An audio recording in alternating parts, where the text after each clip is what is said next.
Assalamualaikum warahmatullahi wabarakatuh. Perkenalkan, saya Dona Cynthia dari jurusan Akidah Filsafat Islam UINSU. Di sini saya akan membahas mengenai pemikiran Ibnu Bajjah. Yang pertama yaitu biografi. Nama lengkapnya adalah Abu Bakar Muhammad bin Yahya bin As-Saik. Lahir di Saragossa, Andalusia, Spanyol, 1077 Masehi. Wafat di Fez tahun 1139 Masehi pada bulan Ramadan. Di barat ia dikenal dengan Aven Pes.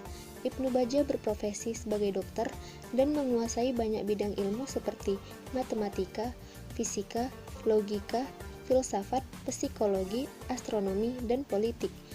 Menurut suatu riwayat, beliau meninggal karena diracun oleh seorang dokter bernama Abu Al-A'la bin Zuri yang iri hati terhadap kecerdasan dan ketenaran dari Ibnu Bajjah.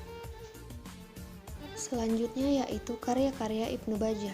Ibnu Bajjah memiliki banyak karangan, tetapi sebagian besar banyak yang hilang dan hanya sebagian kecil yang masih ada.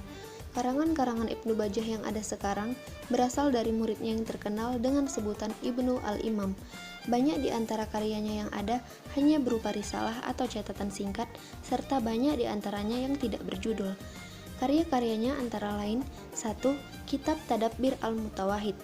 Kitab ini adalah kitab yang paling populer dan paling penting dari seluruh karya tulisnya.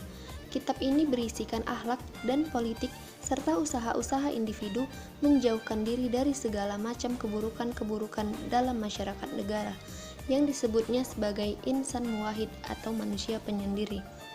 2. Yaitu Risalah Al-Wada'. Risalah ini membahas mengenai penggerak pertama atau Tuhan, manusia, alam, dan kedokteran. Ketiga adalah Risalah Al-Ittisal.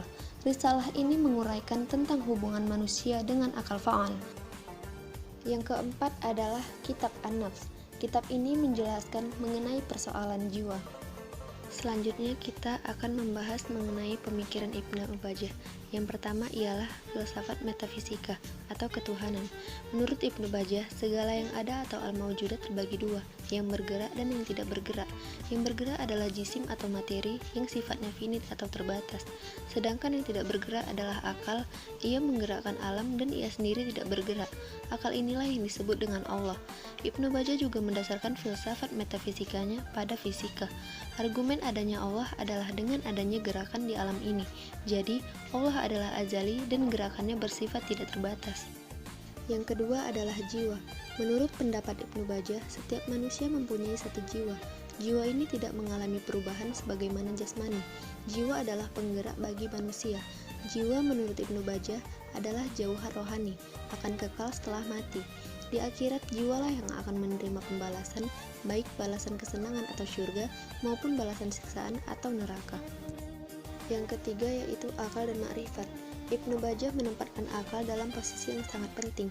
Dengan akal, manusia dapat mengetahui sesuatu, termasuk memperoleh kebahagiaan dan masalah ilahiyat. Akal menurut Ibnu Bajjah terdiri dari dua jenis, akal teoritis dan akal praktis. Akal teoritis diperoleh hanya berdasarkan pemahaman terhadap sesuatu yang konkret atau abstrak, sedangkan akal praktis diperoleh melalui penyelidikan atau eksperimen sehingga menemukan ilmu pengetahuan, dan makrifat hanya dapat diperoleh dengan akal. Yang keempat yaitu akhlak. Ibnu Bajjah mengelompokkan perbuatan manusia kepada perbuatan hewani dan perbuatan manusiawi. Perbuatan hewani adalah perbuatan yang didorong oleh motif naluri, sedangkan perbuatan manusiawi adalah perbuatan yang didasarkan akal budi yang timbul karena adanya pemikiran yang lurus.